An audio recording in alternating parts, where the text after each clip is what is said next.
Hello, welcome to the Good Life podcast. This is Matt Carpenter, and I am very excited today to welcome Dr. John Cuddeback as our guest.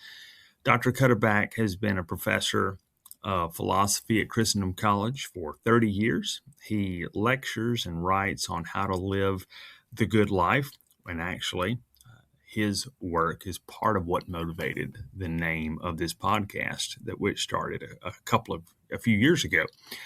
But his first book is called True Friendship, and if you it answers a lot of questions that people often don't know that they have about friendship. So I would suggest for you to pick that up. But his newest book is called The Intentional Household. It's published by Ignatius Press.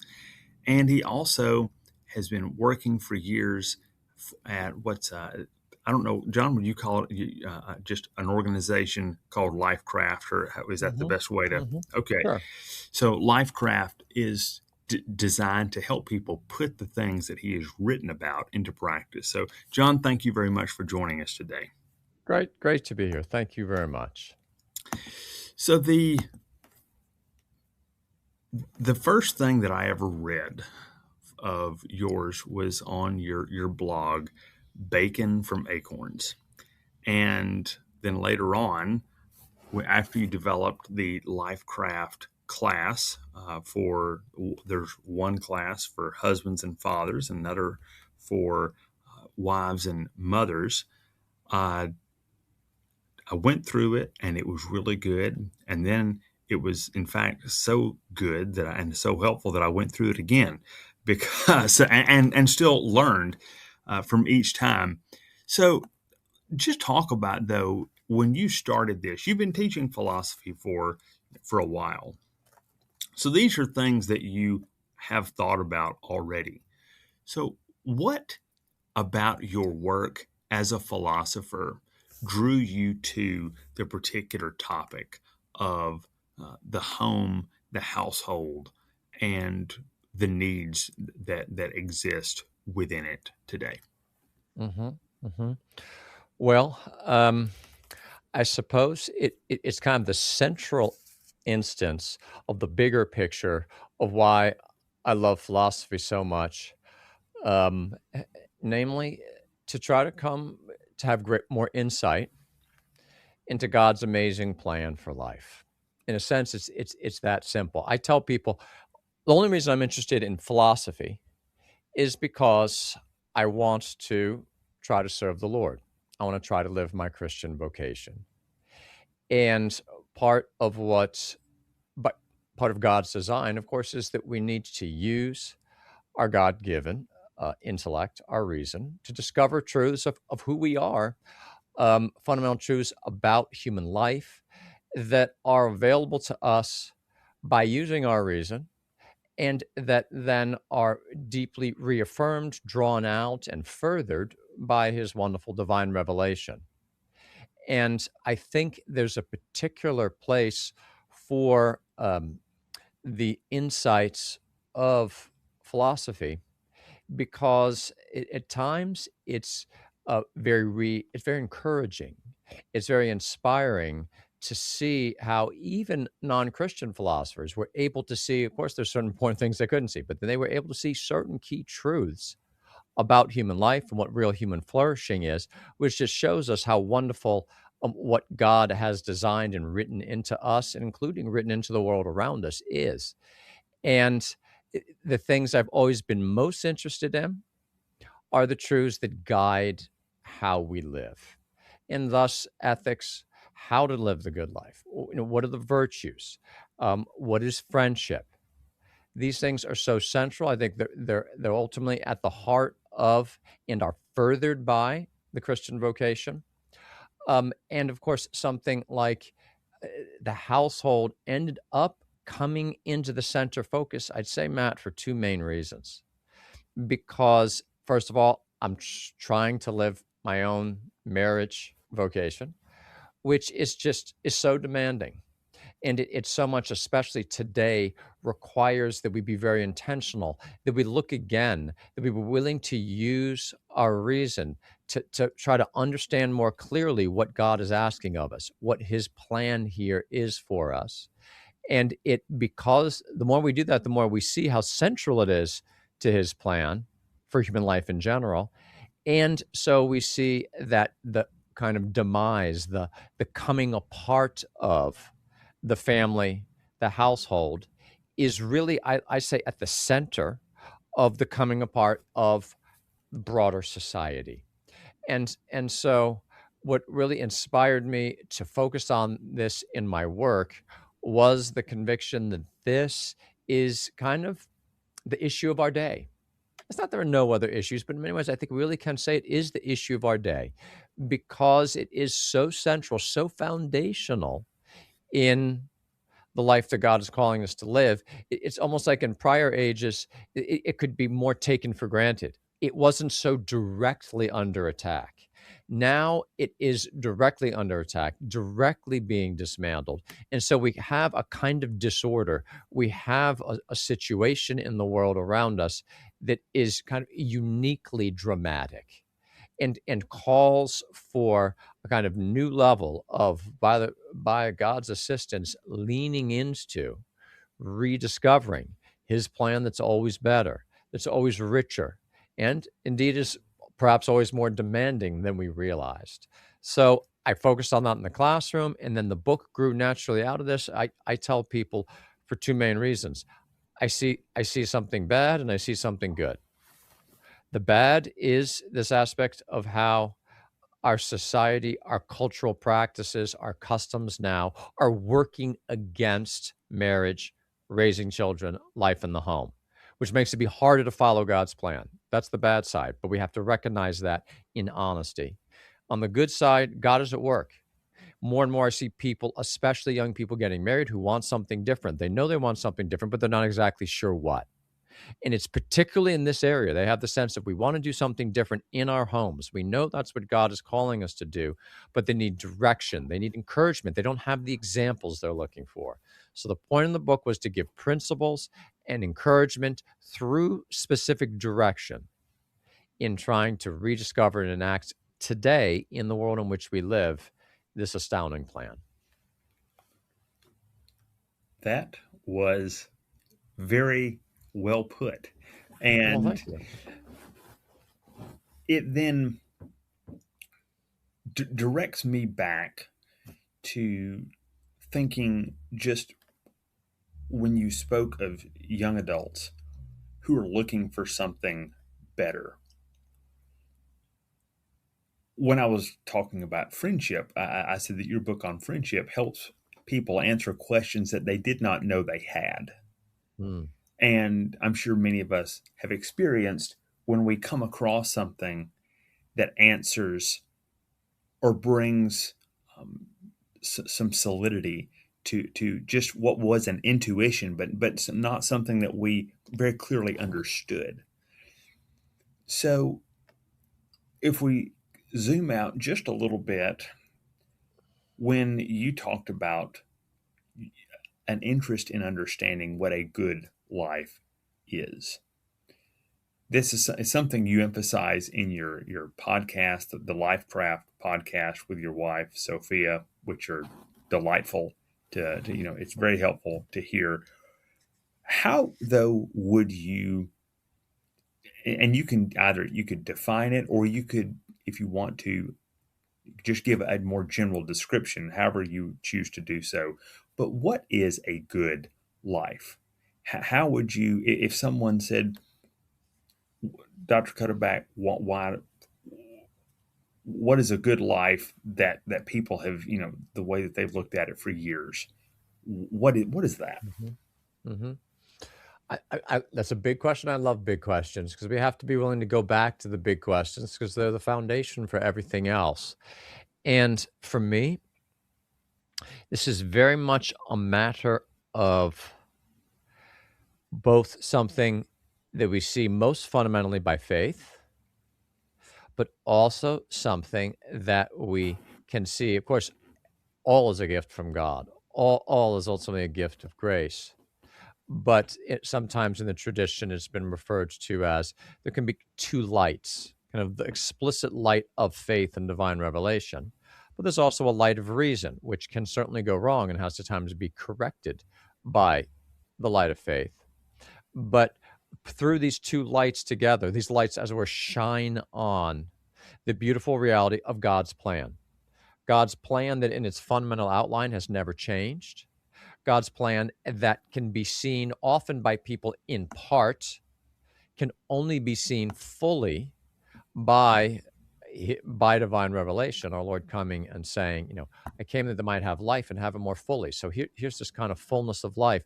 To me, part of the beautiful thing is the supernatural, the graced calling of Christianity never contradicts the things that were the truths that were able to be seen just even by the light of natural reason. Again, all which is 100% from God. So you have this is I, as a philosopher, like to at times use the terms of the virtues. Right? The Aristotle said that the good life is in transforming one's desires and one's thinking according to the truth. It's living in the truth. It's living according to the truth. And what does that look like? It looks like the cardinal virtues. It looks like growing in wisdom. It looks like developing deep relationships, deep friendships in accountability and growing in virtue and character together.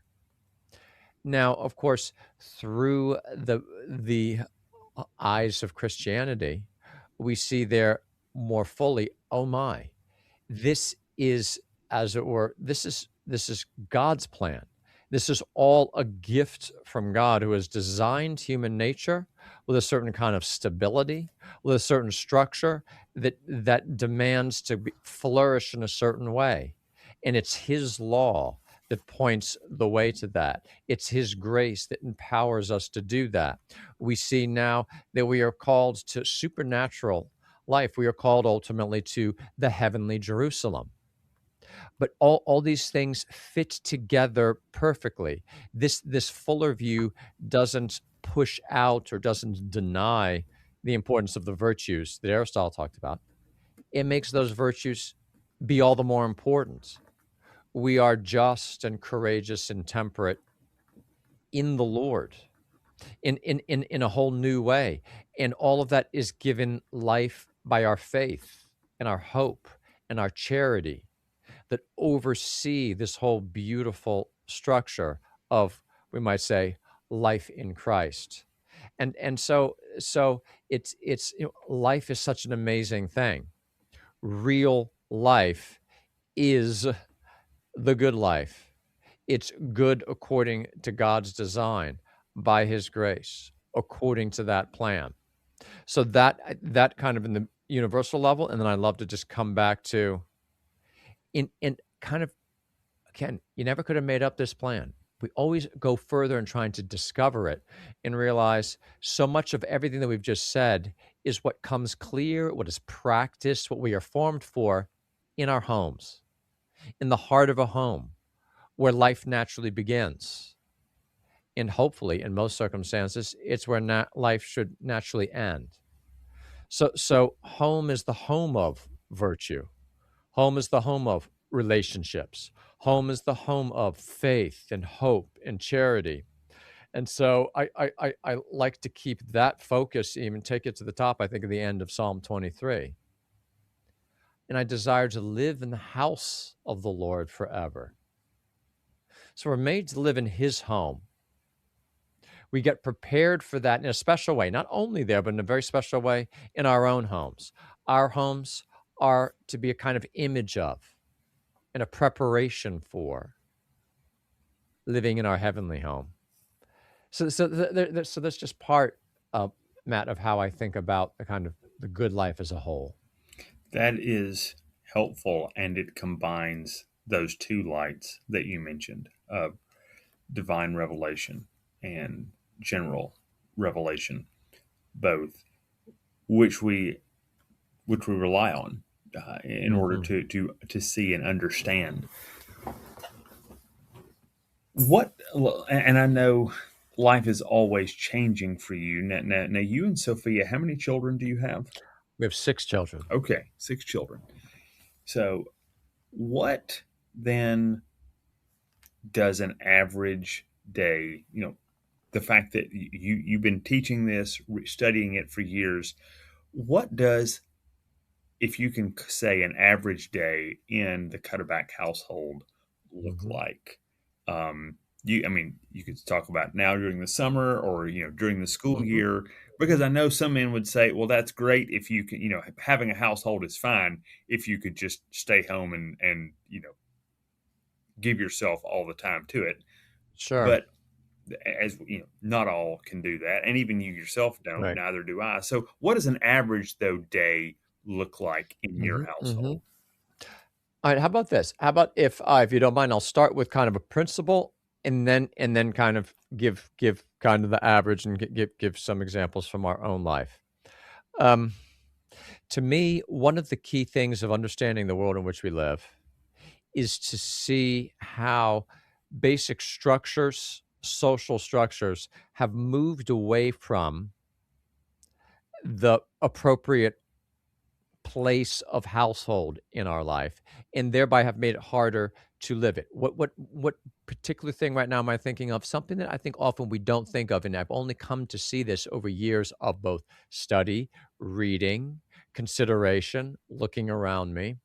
The aspect that it used to be that life was more centered in the homes. Homes were a place of more activity. They were a place of more, in the traditional sense of the term, economic activity.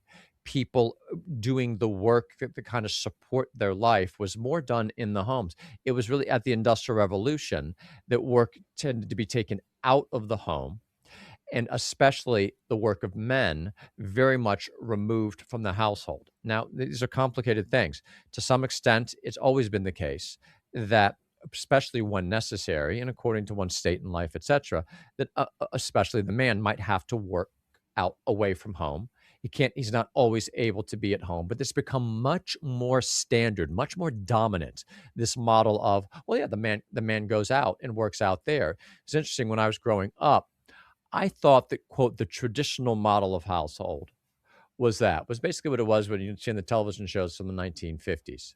It was traditional because mom stayed home and only dad went out and worked. And so, okay, this is what the traditional home looked like.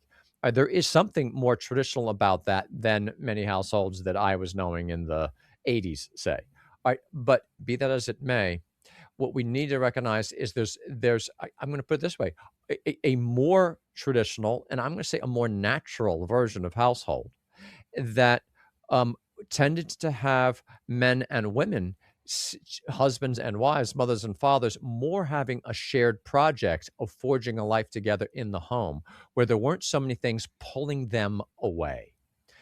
Now, we have to live in the world in which we are. Coming right down to it, I normally say to people this: we while it might be the case that many men, in particular, let's just focus on men for a moment, would like to be able to spend more time at home, maybe even have their profession and work be more involved and be a context for them to mentor their children, etc. That might not be the case. It's not going to be possible for many. So, what are we going to do? But we still have to recognize the truth that we have a special challenge in the fact that we men have to be remote from our home so much that we need to, being aware of that, work to counteract the challenge of that.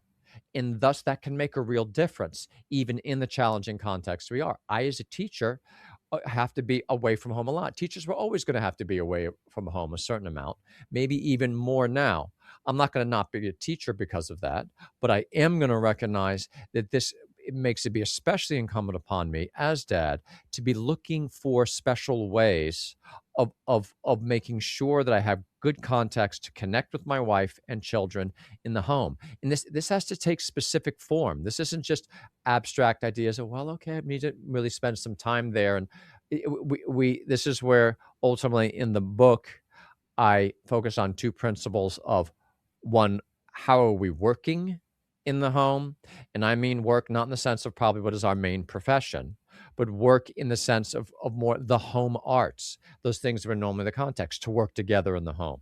What are we doing to have a rich leisure kind of activities, richer kind of together time, times of plenitude, those things like the porch time, the sitting around the fire time, the singing at the piano time, the praying out loud time together, the going for a walk and observing nature. These things that used to be much more of a normal thing in households are not.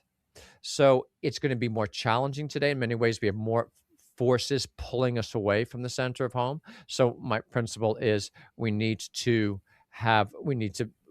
instead of those centrifugal forces, those forces fleeing the center, those things dragging us away, we need to institute more centripetal forces, forces going back towards the center.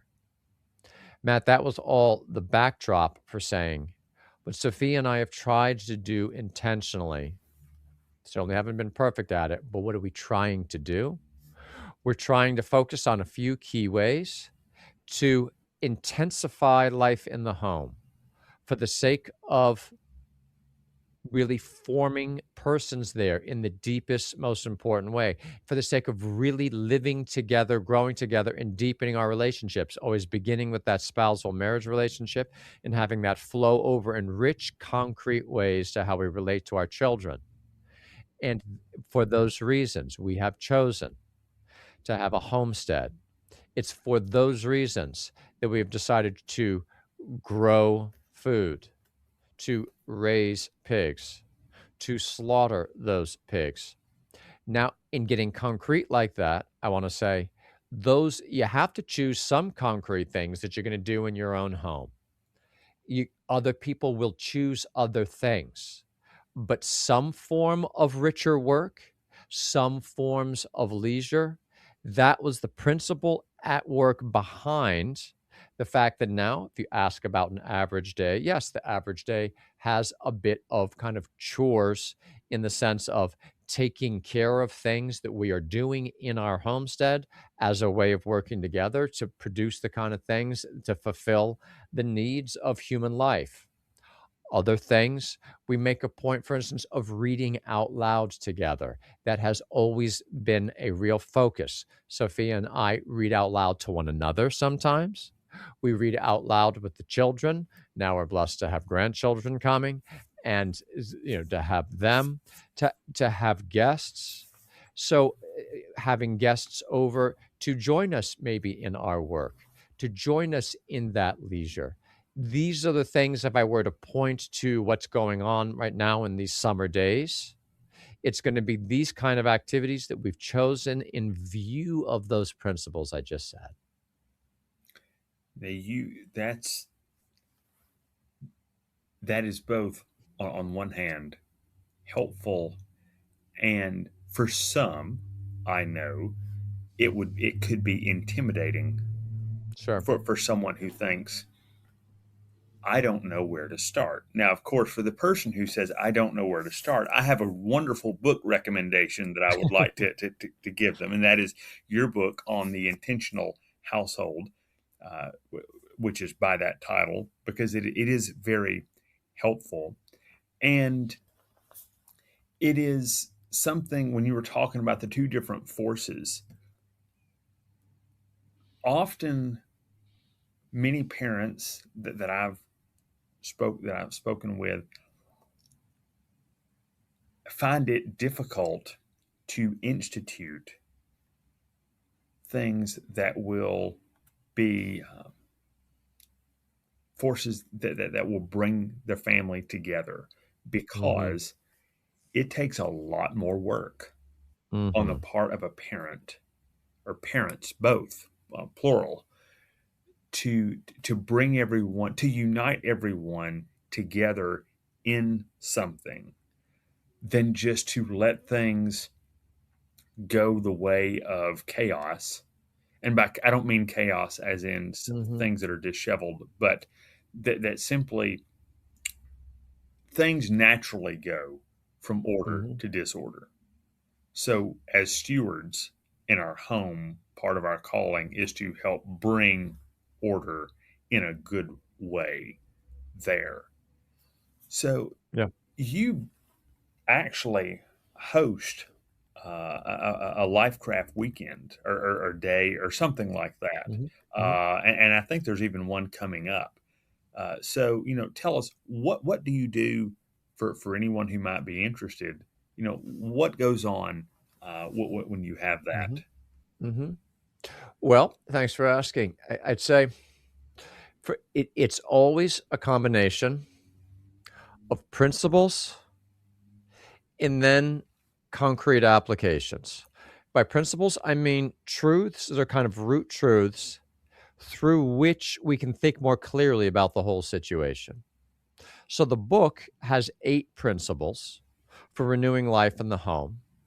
So it starts out more generally, even those principles get more specific. So let me just say a couple of them. At the beginning, the very first principle is make household making a priority. And the second one is closely related. Take responsibility for life in the home, which is what makes it be a school of responsibility for ourselves and for our children and any others. And I think we have to recognize with this right at the beginning here, to try to do these things, we're swimming upstream. It's always going to take intentionality to do this kind of thing, but particularly, I mean, when you're talking about the chaos coming, let any parent knows this. If you don't do something to direct to your children in a particular direction, they're going to just go along with what's going on around them in the neighborhood or wherever. The next thing you know, they're going to just be wanting to play video games all the time or be on social media or whatever. They're just going to go along with the flow. In many ways, the intentional household is going to have a certain amount of swimming upstream. And we can't pretend that's not going to take a willingness to sacrifice. But right off the start, I think it's good to be open and honest about that. It is going to take a sacrifice. It's only going to be doable by God's grace. And we're going to ask for his assistance, but we're going to do it with the confidence that any effort we make will be richly rewarded, that it will be well worth our having done it because it will have its fruits and it will have echoes in eternity. Everything we do in our house each day has echoes in the house of God forever. It just really does. And so we need to remind ourselves of these things and be inspired by that. And then that said, we need to be willing to forgive ourselves and understand we can't, baby steps. Wherever we are, we start where we are and we take it to the next step. So again, it's the principles that give us a sense of what's the goal, what are we looking for, and so these days we try to give a richer sense of what exactly is this household. What are the main relationships that constitute it? What are the main contexts in which those relationships are established? And that's where you have these principles like the importance of work and leisure. What is marriage? What are basic principles of how we form the young? How are the elderly integrated into this? That's an important part of understanding human nature and God's plan for our flourishing, how the elderly need to be a very important part of that. So we talk about the principles, then we talk about, okay, and here are different examples. We always have to remember, we have this in this way, we have to use our reason. We can't just mimic the exact thing that someone else is doing. We have to see the principle and then take these examples and say, okay, I'm going to learn from that example. Maybe I am going to do that. Maybe I am going to imitate it very closely, but I'm going to apply it in a little bit different way. So we go through in view of the principles. We talk about here are some different concrete things you might want to do, and that's where again in the book it starts with the principles and then gets more specific. So the principle, for instance, as regards leisure, cultivate times of plenitude. So we give the example of porch time and then gets more specific. Here are the kind of things that people can do on their porches. Here's how you can have story time. Here's how you can have read aloud time. Here's how you can have singing along time. Here are different examples of work. We give specific examples so that people can say, okay, oh yeah, okay, and that maybe that one works for me, maybe that one works for me, or we're moved by that to do something else. But I'd say going back to the earlier point of discouragement, Matt, I love to say, wherever we are, we can start to take steps, definitive steps in the right direction. it's not helpful to say, "Oh my goodness, I'm so far from where so and so is or where so and so is." This is where comparisons are odious. They're not helpful. God is calling us to move forward in faith from wherever we are. Baby steps. If you ask me what is the most straightforward way to start, I love to say this one because, at least to some extent, it's in everyone's power. Start to change how you eat together in the home. Look again at the meals you take together and ask, if I'm just going to begin my intentionality there, what am I going to do to make, maybe in the preparation of the food, in the serving of the food, in how we eat, how we cultivate manners, how we encourage an atmosphere where people speak and are heard, how especially maybe we linger afterwards in the presence of one another, even if just a few minutes, how we turn off our devices during that mealtime in order to enable this. These are all concrete examples of very doable things we do to start to make that household have that richer aspect that, in a sense, is so simple, but is so life changing and rich and has so many fruits. Mm. I was reminded when you were speaking about that of in one of the, I believe that the biography of Justice Antonin Scalia, who was very very highly respected as a judge, Supreme Court justice, but his children's appreciation of their father. This man who had a mind like very few of his generation, yet the one thing that his children, when I read reminiscences, they all spoke about the joy of family mealtimes, Mm, how much those times together were so enriching, but also even playful. They said that there were one of them, I cannot remember whom, and I'm not saying that this should be widely practiced, but one of his kids said that in their home sometimes they would be eating something, and when their mother would turn away or have to get up and go get something, that one of the kids would look down and see in his or her water glass a little wadded up paper napkin that had made it in there because their dad had thrown a small napkin that was wadded up, and not all the time, but it was sure. just something that was he would do things like that though, but these small things built up tremendous memories because there was Hmm. also a lot of deep conversation. And that's one example. Another was J.R.R. Tolkien. I remember reading, though he had a lot of obligations in teaching at Oxford, he he ate as many meals as possible with his family for breakfast, lunch, and dinner. It was always, whenever he could, he would take all three meals a day with his Mm, family. So those are just two examples yeah, of men who sure. had very professional lives, Hmm. widely known, but also gave themselves to what you just said. Amen. Amen. And I just would lean into that by saying, let us not despise or miss the significance of the ordinary. At this point, it's ordinary things that by and large have been lost, have been taken away from us. Restoring the ordinary goes a long way to restoring truly human life, to restoring the good life. And that's encouraging. In one sense, it's scary that, oh my goodness, the ordinary, the regular, and this is ordinary in the good sense of the term, just the normal, beautiful aspects that human life should be characterized by, the simple things that should grace our life together in the home.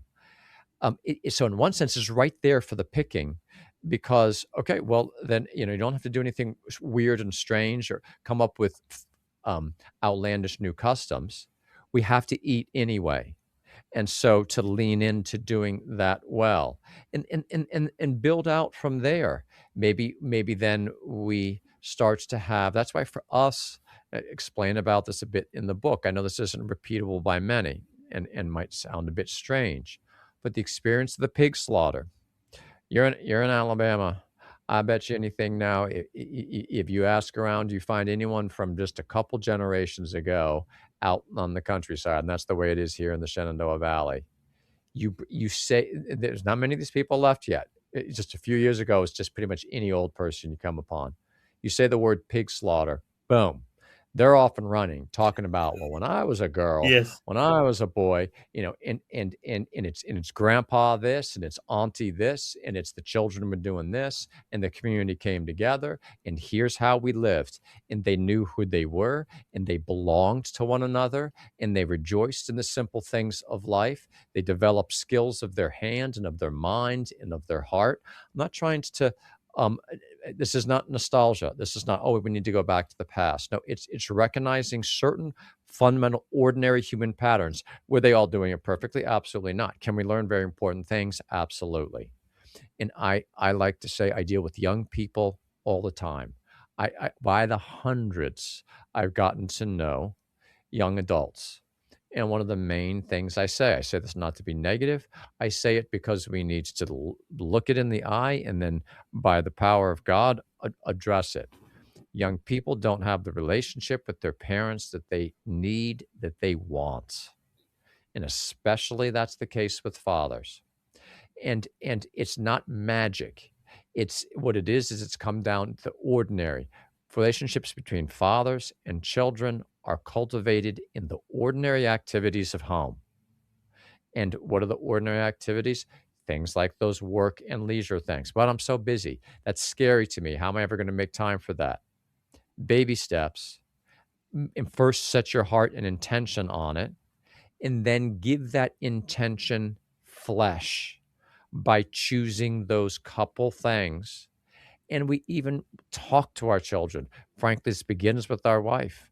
It begins with making a home together with her and prioritizing my relationship and learning to be a listener and leaning into the simple ways that we need to have that back and forth of understanding and listening and mutual presence. And then that with the children. Life is about relationships. That's why the subtitle of the book is Living as If People Matter. If people really matter, we're going to rediscover these ordinary things because it's how people live together. You mentioned an important principle just now, that some who are on the more idealistic side, and I can understand, uh, but because I remember when I first started reading your work years ago and thinking, okay, this is a big task, but this is how we can possibly make this homesteading idea work. So that was my idea. Uh, when I introduced it to my wife, she had a few other ideas. And so it's not something that a husband can hear, and because God made men in general to pursue important goals important things for their household, to go out and do the hard things that are necessary. So there's a drive in many that they want to do these type things, and one can go out and to borrow one expression from some of the older people I've heard, that they can outdrive their headlights and try to do too much without actually considering the helper that God gave you and Mhm, what her mhm. strengths are and what her abilities are, as well as being honest about your own. Because I am a lot of things, but for example, an accountant is not one of them. So I'm not made to work with figures every day. I was, I'm a history teacher and a pastor, and so everyone has strengths and weaknesses. And when a husband and wife, when they're talking about what are the ordinary things that they can do, There's some things like meals that everyone can do and should. But then there comes a point where, let's say that the meals start working well, and you say, you know, we're at, say, on a scale of 1 to 10, we're at level 2. I think I'd like to go straight to 10 now. And that can actually also be a discouragement for others in your household if you try to do too much too fast rather than just Mhm. taking one step at a time. Have you Mhm. encountered that, or is that something just Oh, oh, absolutely, and I think, um, it's the saying that discouragement is the tool of the devil is I think is really important, and this is one of the main areas that shows up, and, you know, we are called to be faithful in the sense that we're called to just keep trying. And ultimately it's a kind of inappropriate self-orientedness, which you see like in a child. You see the obvious instance in a child is like, "Ah, I can't do it," and more it's kind of focus on your failing than on the amazing task that we have before us to be done. And so this is where it's so beautiful by God's plan. The very difficulty of the plan, I love to say, is part of the plan. And that sounds strange. Not that God's making it difficult for the sake of making it difficult, but that the plan is so challenging is part of how it is going to grow us.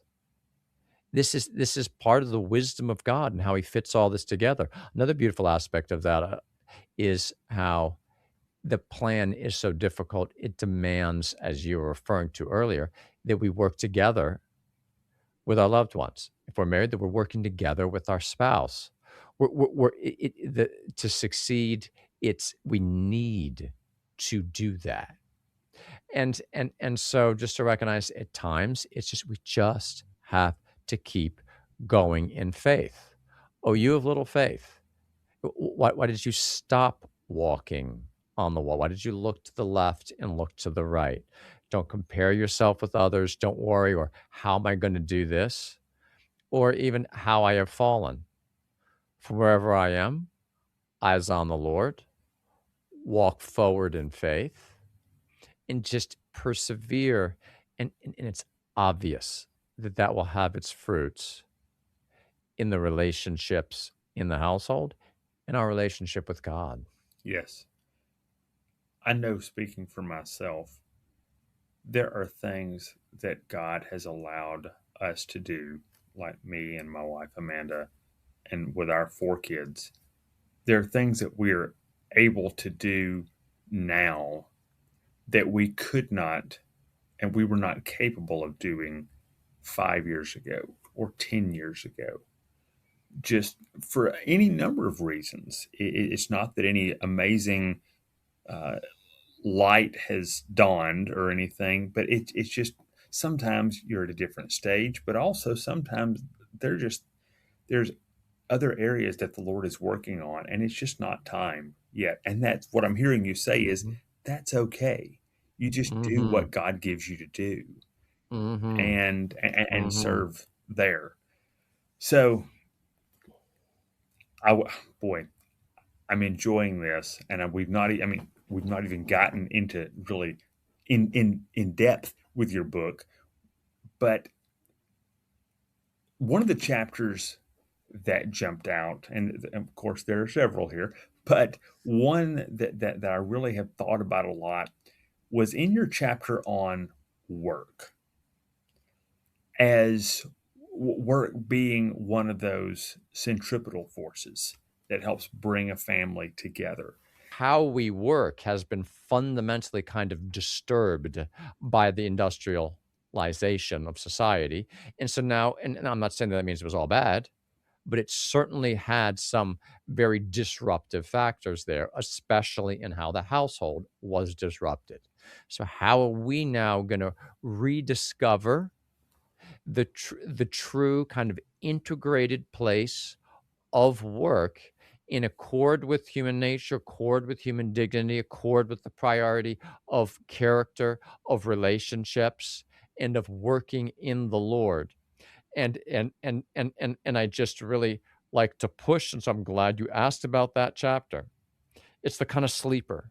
It's the one that easy too easy to not worry about, but it's kind of right there in a very concrete, practical way of,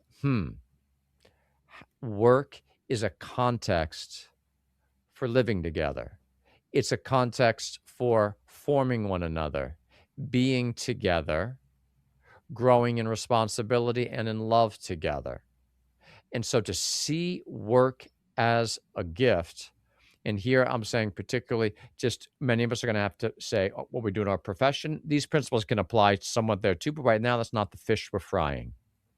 We're frying the fish of in the home, in view of this insight of what I like to say. Wendell Berry refers to work as an enactment of connections. Simple line, I love it. Good work should be an enactment of connections. He claims, and he was very influential on me in this, he claims that that was central to the unraveling of the coherence of that household community, Hmm. was that now basically removing all of the work, more or less, that they did together. So to seek healing and rebinding and reconnecting through, again, even if by baby steps, good work, that's where it's at. And some of the answer, again, not to bring in nostalgia for its own sake, or perhaps not even nostalgia at all, depending. I have an appreciation for one form of nostalgia if we're simply Mhm, talking about love and memory of our true home. mhm, mhm, But at mhm. the same time, there's a dangerous nostalgia that says if we could just crank the clock back enough, Sure. and often that looks like for many Christians in some of the circles that I've been in, saying if we could only be, before the fill in the blank, before the 1960s, before the Industrial Mhm, Revolution, before mhm, whatever it mhm, is. mhm, But there is something, and you touched on this earlier, that I've not heard many people talk about when you said that ethics is important. I'd read an article from several years ago, I think the late 1970s, by a writer named Dr. Gary North, and he said, or he presented the question: how is it that the medieval era could be, one where, and it's not a slight, but books were not printed in general before the printing press. They had to be handwritten, so literacy was not very high. mhm, But he said, how was it that you could have such a thriving Christian civilization, not perfect, mhm, not, I'm not saying it's what we should go back to, but how could you have such a thing so many years ago without all of the things that we have today? mhm, mhm, And his point was that it is a clear system and understanding of ethics, mm, beginning with the household, that mm, existed in that era that allowed for such significant cultural progress to be mhm, made. And so that seems to go along with what you've been talking about, mhm, that our mhm, the thing that has been eviscerated and removed from us is the idea that God gave the household as the place where really where those strong ethics, where an understanding of the virtues, where work and leisure, even if they don't understand the meaning of those mhm. words, Yep, but yep. they are practicing it. When that is gone, I guess it does go back around to what Wendell Berry, you mentioned what he said and what you're saying now. When we lose that, when we lose the importance, the centrality of all that makes a household, we've lost a lot more than just a mere understanding of what a good life is. There's an Mhm. entire system and culture that goes with it. Yes. Yeah, amen. And I think in a good culture, the insights of ethics are deeply embodied in the common, ordinary practices of life. And I like that point that you said that that thinker had there of it yeah, not a perfect culture, but there were shared convictions about what's most important. And those convictions basically focused on living a certain kind of life according to God's plan in view of serving Him and coming to the next life. And that was concretely embodied in ordinary, customary practices, lived out day in, day out, where, again, not done perfectly, but in case there was a context that was much more conducive to living as if people matter. I think a key, Matt, to see about our culture today is we have rejected both explicitly and implicitly God's plan for human life. And we have prioritized a notion of success that is contrary to living according to God's law, giving him glory through a certain kind of life and growing in the virtues and deep friendships. Yes, We prioritize lower things, exactly how we characterize what that is. Whether glory and success, bodily pleasures, the things that money can buy. We have to be honest that our society enshrines those things in now ordinary ways of how we live that have now penetrated to the very center of our homes are expressive of that. It's in our television, it's in the very television itself. I mean, Marshall McLuhan famously said, "The media is the message." There's certain ways that the technologies have become so dominant. It's not just what's in social media. To some extent, it's that we live so much in social media. It's not just what's on the television or the right. computer. It's that we live in the television and the computer. All of these things are ways of embodying a flipped over order of priorities. And so that's why we're talking about something very radical, radical in the in the etymological root sense of the term, which means radical is about the roots, right? We need different roots so as to get the great fruits. We need to fundamentally reorder things. We need to reorder our household in view of God's design, God's plan, putting first things first, putting serving Him, growing, worshiping Him, prayer, growing in character, deepening our relationships, sharing the faith, helping the poor, all the beautiful things that are so much expressive of Christianity. It's not that you can't be doing those things, and I'm in no way claiming that people aren't trying to do those things in our culture. They are.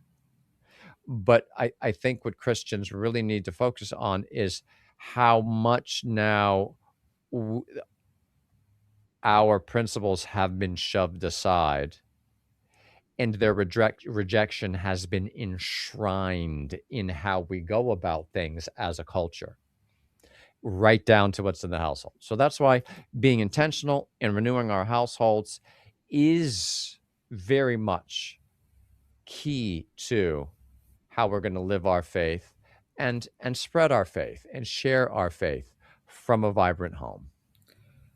When I'm when I hear you speaking about that, it brought to my mind uh, St. Paul's words in Romans chapter 12, verse 1, which I think is one of the pivotal verses in all the New Testament that combines work and leisure together. Leisure in the ancient sense, where he says, I beseech you, brethren, by the mercies of God, that you present your bodies a living sacrifice, Hmm. holy and acceptable unto God, which is your reasonable service, or also it can be translated worship, your reasonable Mm, worship. mhm.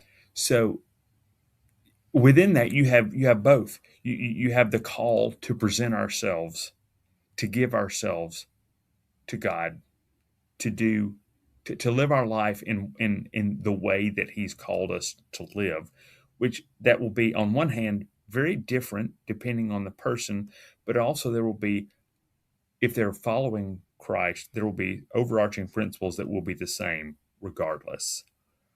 But it combines that also with the idea service and worship are both, that is work and leisure together.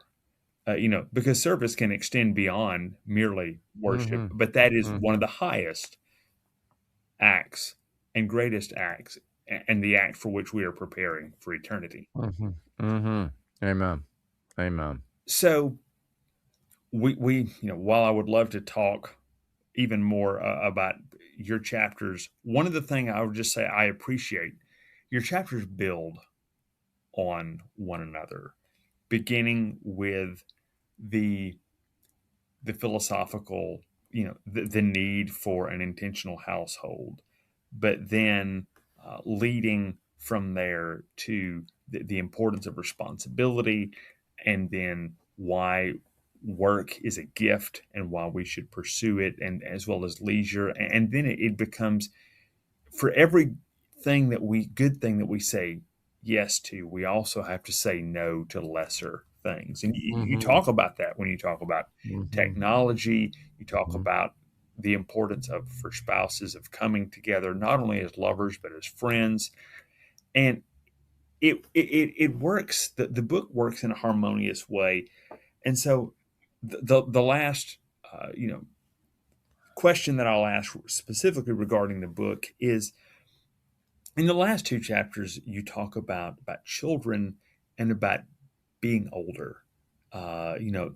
Care for parents and grandparents, and that's something that we in the 21st century often don't think about, because marriage is often viewed as, this is my life, or this is now our life together, just the two of us, and we get to decide how we're going to live it, and whether or not we will allow children in. And I'm not asking you to address directly the contraception debate. That's not, I know what your book is Mhm. about, Mhm. but you talk about both children and older parents and grandparents. So how do they all play a part in the household as it should be? Well, so much there. Just here's a thought. I love to say the home is the natural place to be born, to begin life, and the natural place to end life. This is most obvious, obviously, in the case of you're born into a family. Families live in homes. I don't mean a home versus a cave. I mean, theoretically, a cave could be a home. I mean life on a human scale is in this small daily community of shared life that we call the household. You're not born into 1,000-man organization. Yes, you are part of a broader society, but where you're born is in the home. And when it comes time at the end of life, it's fitting, it's desirable.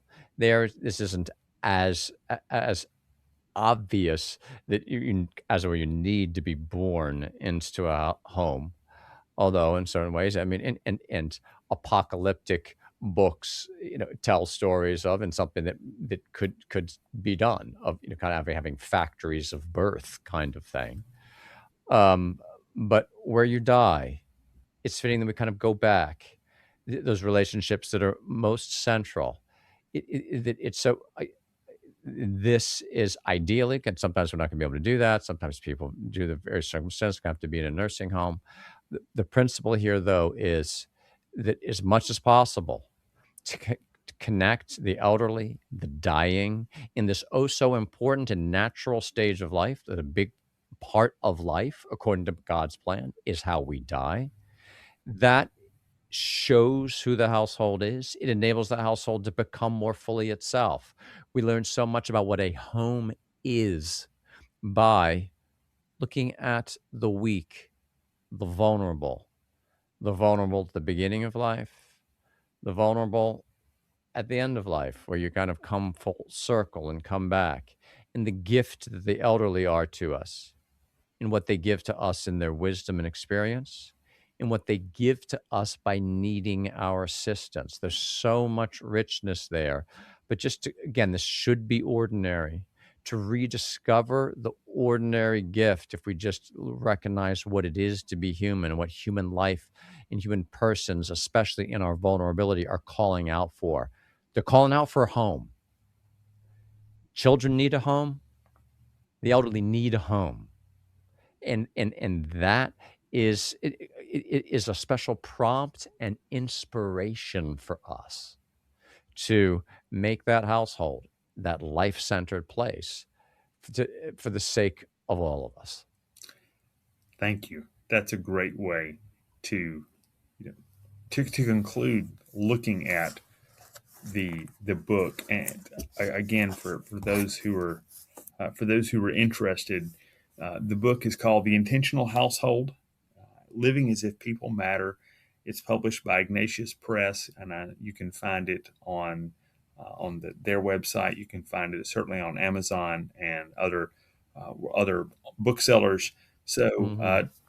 John, tell us, where else can we find more about what you're doing, and learn and participate in the work of Lifecraft? Great. Thanks for asking. Well, years ago, I realized I needed to take what I'm doing in the classroom and do something more with it and bring it to a larger audience, and larger community.